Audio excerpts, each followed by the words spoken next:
Bismillahirrahmanirrahim. Assalamualaikum warahmatullahi wabarakatuh. Apa kabar anak soleh dan soleh semua? Anak-anakku sekalian, Alhamdulillah hari ini kita masih diberikan rahmat oleh Allah, yaitu rahmat kesehatan, sehingga kita semua bisa kembali memulai pembelajaran kita di hari pertama pekan ini. Dan Alhamdulillah kita sudah masuk ke subtema kedua.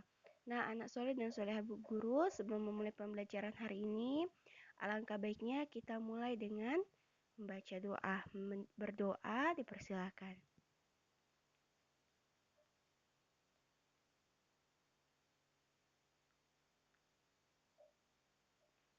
Berdoa selesai. Baik, silakan kalian siapkan buku tematik paketnya serta alat tulisnya. Nah, hari ini kita masuk ke subtema kedua, pembelajaran pertama. Anak-anakku sekalian, silakan kalian buka bukunya halaman 27. Sudah? Nah, di halaman 27 ada sebuah bacaan. Kita baca bersama ya, Nak ya. Kita pergi ke sekolah untuk belajar. Di sekolah, kita tidak hanya belajar. Di sekolah, kita dapat bermain dan bertemu dengan banyak teman. Siswa adalah warga sekolah. Selain siswa, ada warga sekolah yang lain, yaitu kepala sekolah, guru, petugas administrasi, pedagang di kantin, dan petugas kebersihan. Setiap warga sekolah memiliki kewajiban dan hak masing-masing. Sebagai siswa, kewajiban kita antara lain datang tepat waktu, menjaga ketertiban dan kebersihan sekolah, menyelesaikan tugas yang diberikan, belajar dengan tekun, dan menghormati warga sekolah lainnya. Contoh hak yang dimiliki siswa antara lain mendapatkan ilmu pengetahuan dan suasana belajar yang tertib dan nyaman di sekolah. Nah, jadi di sini dijelaskan kewajiban dan hakmu di sekolah. Jadi judulnya di sini adalah kewajiban dan hakku di sekolah. Jadi sudah jelaskan tadi, kewajiban seorang siswa adalah menyelesaikan tugas yang diberikan, datang tepat waktu, menjaga ketertiban dan kebersihan sekolah, belajar dengan tekun, dan menghormati warga sekolah yang lain. Nah, setelah kalian melaksanakan kewajiban, kalian berhak mendapatkan hak. Apa itu haknya siswa? Di sini dijelaskan adalah hak siswa yaitu antara lain mendapatkan ilmu pengetahuan dan suasana belajar yang tertib dan nyaman di sekolah. Nah, sekarang coba kalian buka halaman selanjutnya yaitu di halaman 28.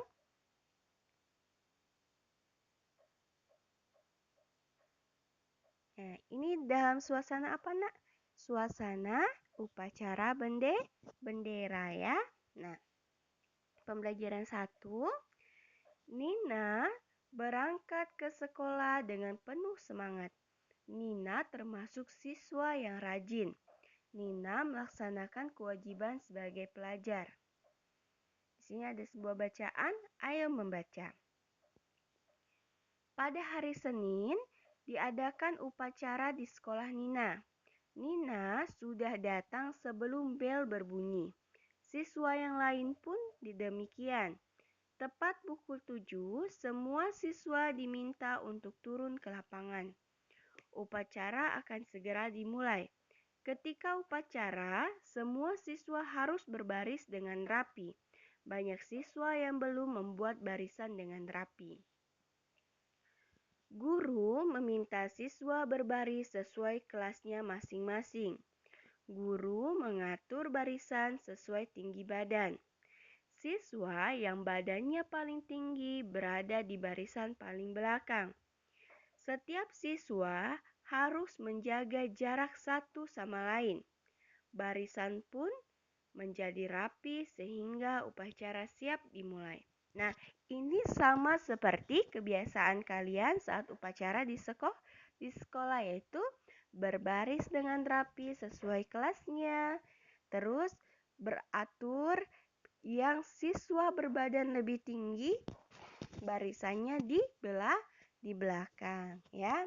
Nah, di sini dijelaskan lagi ada pertanyaan di bawahnya. Masalah apakah yang terdapat pada cerita di atas? Masalah apa? Yang sudah membaca pasti tahu, yaitu masalah pada saat upacara bendera banyak siswa belum membuat barisan dengan rapi. Lalu apa penyelesaian dari masalah tersebut? Tadi ada di bacaan. Apa penyelesaiannya? Penyelesaiannya adalah para siswa diarahkan oleh guru untuk membuat barisan sesuai kelas masing-masing. Siswa diatur berbaris sesuai tinggi dan menjaga jarak satu sama lain. Nah, sudah jelaskan. Jadi, dari kalian membaca bacaan tadi, kalian bisa memahami apa masalah yang terdapat dalam bacaan tadi dan bagaimana penyelesaiannya, ya. Nah, sekarang kita lanjut ke halaman 29. Coba perhatikan.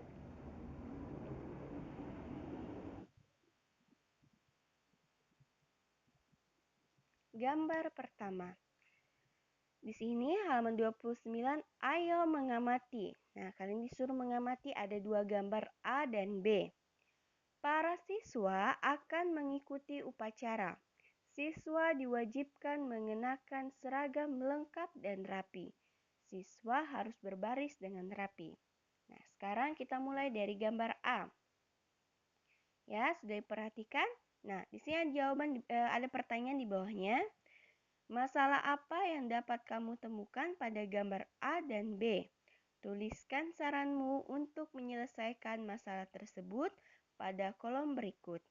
Berarti dia minta kita mengamati dua gambar A dan B, temukan masalahnya, terus berikan saran dari masalah tersebut. Kita mulai dari gambar A. Bagaimana kalian lihat gambar A, nak? Coba perhatikan, ada yang bajunya keluar, ada yang tidak pakai topi, ada yang tidak pakai kaos kaki, apalagi itu? Perhatikan lagi, ya. Seragamnya bagaimana, lengkap atau tidak ini? Tidak lengkap. Barisannya rapi tidak? Kalau barisannya sudah rapi, ya. Nah, jadi masalahnya ada pada seragam.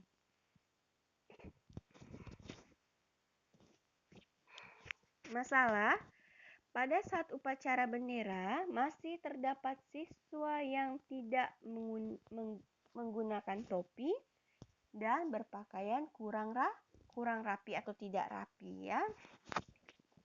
Nah, dari masalah ini saran dari kalian bagaimana? Sarannya, sebagai siswa sebaiknya saat ikut pelaksanaan upacara bendera harus berseragam lengkap dan rapi, ya. Jadi, ingat kalimat saran itu mengandung kata atau ada kata seharusnya atau sebaiknya. Jadi ditambahkan kata, boleh pakai kata seharusnya, boleh pakai kata sebaiknya. Disesuaikan dengan kalimat yang akan kalian gunakan. Jadi sarannya di sini, sebagai siswa sebaiknya saat ikut pelaksanaan upacara bendera harus berseragam lengkap dan rapi, ya. Nah, kita lanjutkan gambar B.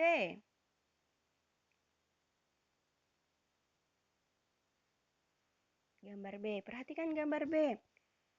Oh, kalau kita perhatikan ini gambar B sudah lengkap ya seragamnya. Perhatikan, sudah pakai topi, bajunya sudah dimasukkan, ada dasinya, sudah pakai kaos kaki dengan rapi, ya. Cuman apa di sini masalahnya? Coba perhatikan. Apa masalahnya, nak? Ya, saat berbaris belum rapi. Barisannya masih berot-berot. Barisannya masih itu ada yang dua, ada yang satu, belum rapi. Nah, jadi masalahnya di sini apa? Masalahnya pada saat upacara bendera masih terdapat siswa yang tidak berbaris dengan rapi dan tidak tertib. Nah, kalau masalahnya pada saat upacara bendera masih terdapat siswa yang tidak berbaris dengan rapi dan tidak tertib, berarti menurut kamu kalimat saran yang sesuai apa?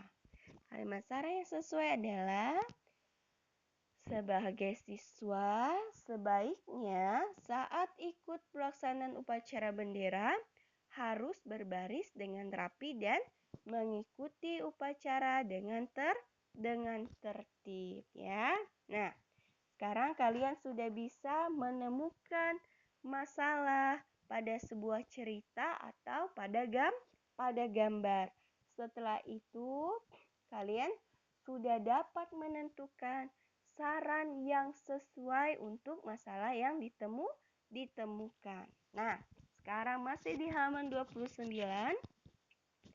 pada bagian ayo berhitung.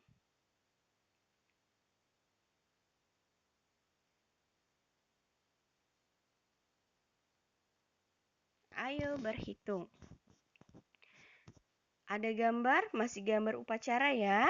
Perhatikan. Seluruh siswa di kelas Nina mengikuti upacara. Siswa di kelas Nina terdiri dari siswa laki-laki dan perempuan. Jika banyak siswa laki-laki ada 15, dapatkah kamu menghitung berapa kira-kira banyak siswa perempuan di kelas Nina? Jadi yang diketahui di sini adalah siswa laki-laki. Selanjutnya yang ditanya adalah jumlah siswa perempuan.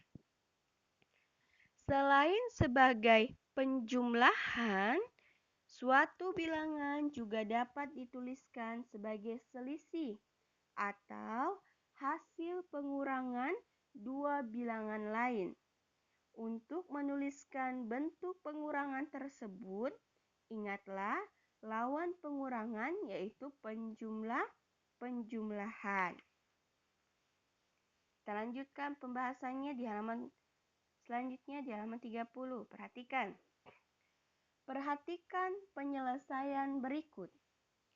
Banyak siswa laki-laki merupakan selisih antara banyak siswa seluruhnya dengan banyak siswa perempuan. Mula-mula, tentukan banyak seluruh siswa di kelas Nina. Tadi belum disebutkan, belum dijelaskan berapa jumlah seluruh siswa di kelas Nina. Banyaknya tentu lebih dari 15. Misalnya 35. Jadi di sini jumlah seluruh siswa di kelas Nina ada 35.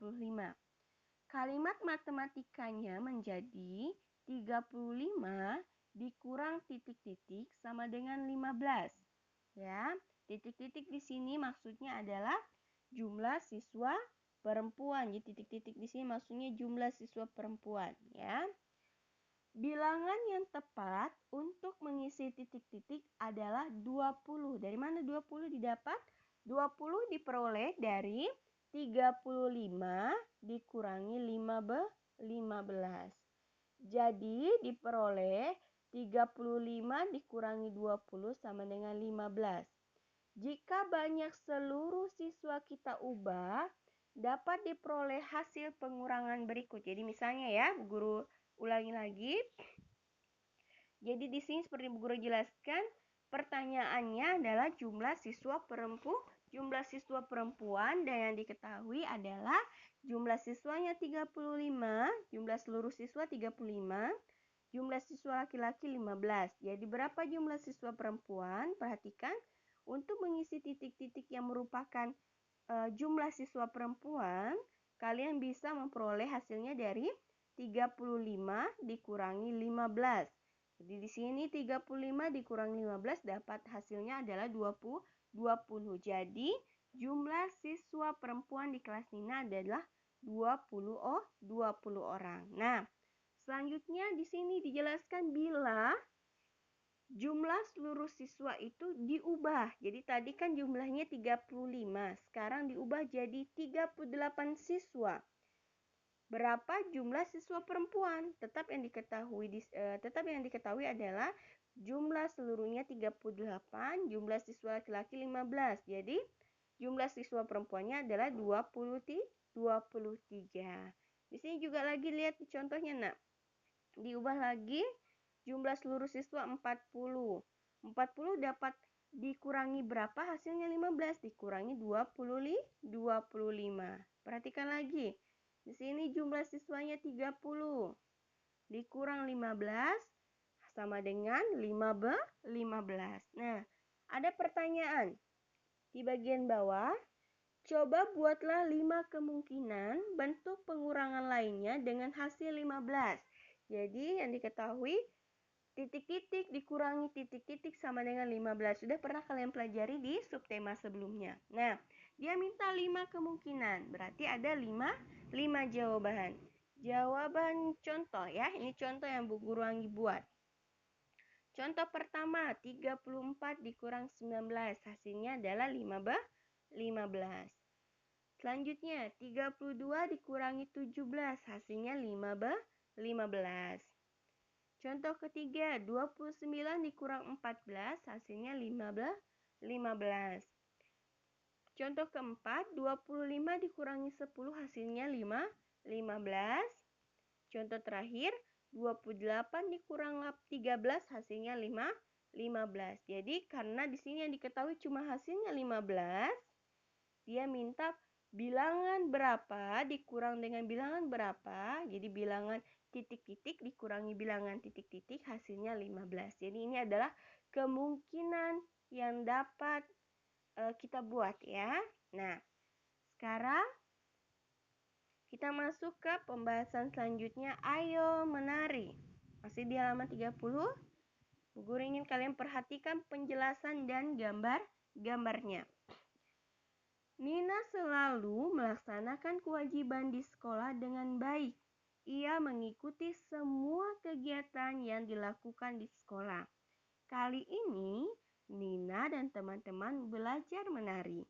Mereka belajar dan berlatih gerak dasar kaki. Amatilah gerakan-gerakannya pada gambar berikut. Jadi di sini ditegaskan bahwa mereka belajar dan berlatih gerakan dasar kaki. Jadi yang diperhatikan atau yang menjadi fokus utamanya adalah gerak pada kaki. Gambar pertama, perhatikan. Ya.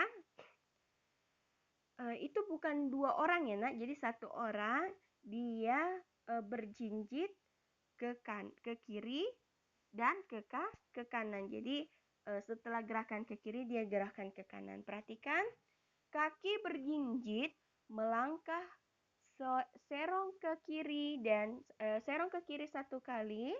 Setelah itu bergantian melangkah serong ke kanan 1 kali. Jadi setelah ke kiri dia melangkah ke kanan ya. Jadi setelah dari kiri 1 kali, serong lagi ke kanan 1 kali. Nah, selanjutnya gambar kedua. Kaki berjinjit melangkah serong kiri 3 kali. Setelah itu berganti melangkah serong kanan 3 kali. Ya, perhatikan ini. Tanda di bawah sini. 1, 2 dengan kaki Nina 3. Jadi jinjit 3 kali ke kiri, berjinjit serong lagi ke kanan 3 kali. Ya. Lihat, melangkah 1, 2, 3. Dengan posisi sekarang, ini sebelah kiri. Selanjutnya dia balas atau ke arah sebaliknya, yaitu ke kanan. Perhatikan langkah 1, 2, 3. Serong ke kanan. Ya. Nah, perhatikan halaman 31, gerakan selanjutnya. Kaki kanan diangkat melompat 1 kali. Lihat. Kaki kanan diangkat melompat 1 kali ke samping kanan. Kaki kiri diangkat melompat 1 kali ke samping kiri. Perhatikan. lompat 1 kali ke samping kanan dulu ya. Samping kanan, lihat tanda panahnya, diangkat melompat 1 kali, jadi dia geser tempat. Terus pindah tempatnya ya. Terus dia kaki kirinya lagi yang diangkat melompat 1 kali ke samping kiri. Perhatikan tanda panahnya ya. Berarti setelah diangkat dia pindah posisi. Ya. Nah, gerakan keempat. Kaki berjinjit melangkah ke depan 1 kali, bergantian kaki kiri melangkah ke depan 1 kali, melangkah membentuk lingkaran. Jadi dia berpindah posisi membentuk lingkaran. Lihat ini nak, tanda panahnya dia berjinjit, melangkah ke depan 1 kali, terus selanjutnya hingga membentuk lingkaran. Nah, sudah paham ya dari melihat gambarnya. Nanti kalian Bu Guru tugaskan untuk mencontoh ya, mencontoh gerakan 1, 2, 3, dan 4. Oke? Nah, kita lanjutkan ke ayo berlatih. Halaman 31 dan 32. Kita mulai dari halaman 1 dulu. Halaman 31 nomor 1. Langsung pembahasannya ya, jawab soal. Tuliskan kalimat saran untuk menyelesaikan masalah sesuai cerita berikut. A. Rudi dan Niko mengobrol saat upacara sedang berlangsung. Boleh atau tidak ini? Kalau menurut kalian, kalau kalimat saran ini dilanjutkan kegiatannya mengobrol atau dihentikan? Dihentikan. Jadi dia seharusnya bagaimana? Ya, kalimat saran yang pertama contoh dari Bu Guru. Rudi dan Niko seharusnya bersikap tertib.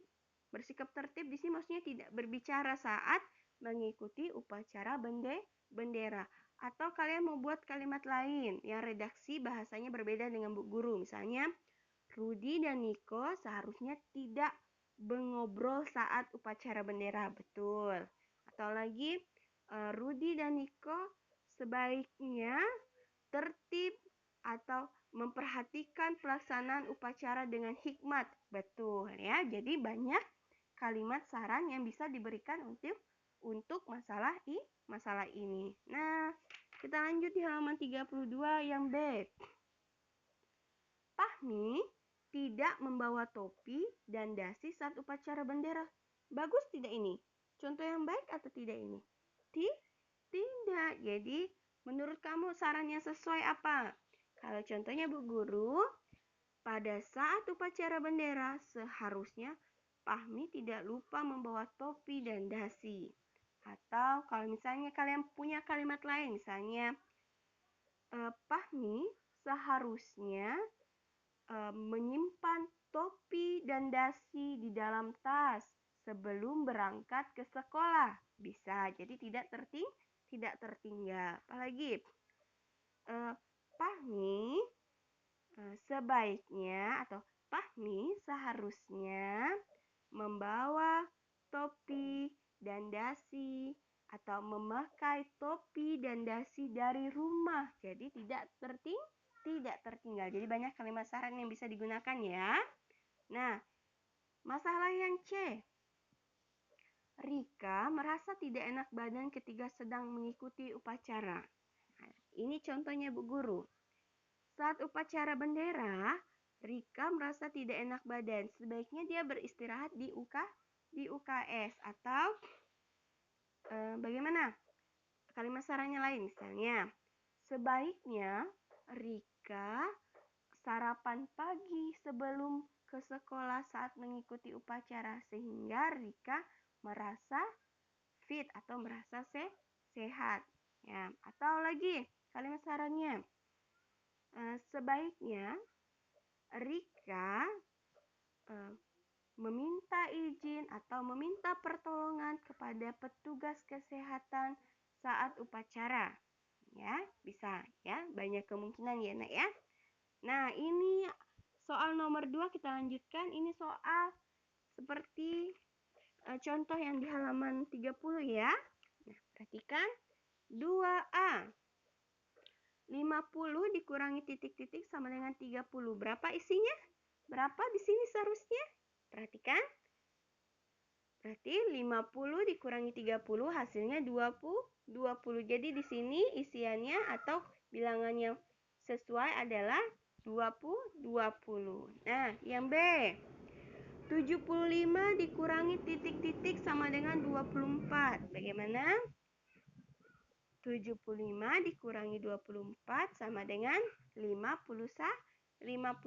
Jadi di sini bilangan yang diisi 51.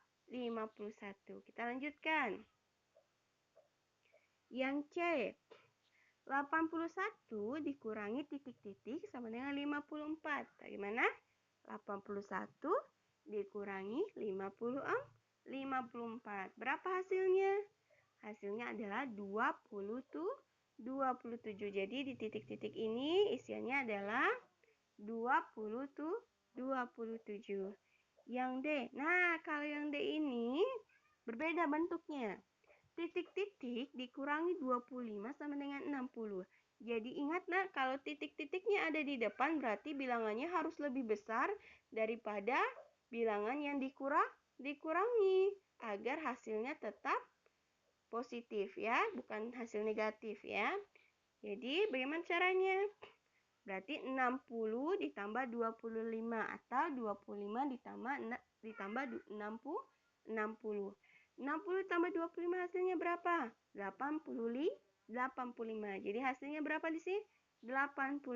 Sesuai ya. Jadi bilangannya harus bilangannya lebih besar daripada bilangan yang bilangan untuk yang dikurangi ya. Nah, yang E sama seperti contoh yang D. Titik-titik dikurangi 44 sama dengan 79. Berarti 79 ditambah 44 sama dengan 123. Jadi bilangan di sini 123 dikurangi 44 sama dengan 79 ya. Nah, untuk F, G, H, I, dan J, Bu Guru harap kalian bisa berlatih di rumah untuk mengisi ya. Nah, kita lanjutkan di nomor 3. Tentukan dua bilangan yang selisihnya 45. Tuliskan berbagai kemungkinan jawaban yang mengisi titik-titik berikut. Ini seperti yang dicontoh tadi di halaman 30. Kemungkinan bilangan yang dikurangi dengan bilangan kedua yang hasilnya adalah 45. Contoh pertama, Bu Guru buat 90 dikurang 45 hasilnya 45. Contoh kedua, 85 dikurangi 40 sama dengan 45. Contoh ketiga, 80 dikurangi 35 sama dengan 45. Contoh keempat, 75 dikurangi 30 sama dengan 45. Contoh kelima, 70 dikurangi 25 sama dengan 45. Contoh terakhir, 65 dikurangi 20 sama dengan 45. Ini adalah kemungkinan pengurangan dua bilangan yang hasilnya 45. Nah, Bu Guru harap untuk pengurangan dan cara perhitungannya kalian sudah memahami. Baik anak-anakku sekalian, alhamdulillah jadi pembelajaran kita di subtema kedua pembelajaran 1 telah selesai. Untuk materi hari ini ada penugasan yang Bu Guru berikan. Perhatikan. Penugasan pertama, tugas keterampilan SBDP KD 4.3, silakan Ananda menirukan gerakan pada halaman 30 dan 31. Tadi bagian ayo menari nomor 1 sampai nomor 4 divideokan dan video dikirim ke Teams. Ya, Bu Guru kasih batas waktu cukup lama yaitu sampai hari Jumat tanggal 20 November. Ya, jadi kalian menirukan gerakan sesuai dengan keterangan pada gambar. Jadi kalian bisa lihat keterangannya, terus kalian bisa lihat contohnya dan kalian tirukan. minta tolong pada bunda, ayah, atau kakak di rumah untuk memvideo atau mengambil dokumentasi kalian dalam bentuk video. Nanti Bu Guru akan buat penugasannya di Teams. Terus tugas kedua silakan kalian lanjutkan mengisi halaman 32 yang ayo berlatih nomor 2 F sampai J ya. Dan batas waktu pengumpulannya sampai Selasa tanggal 17 November. Baik, cukup sekian. Akhir kata, mohon maaf apabila ada kekurangan. Wabillahi taufiq wal hidayah. Wassalamualaikum warahmatullahi wabarakatuh. Selamat belajar anak-anakku semua.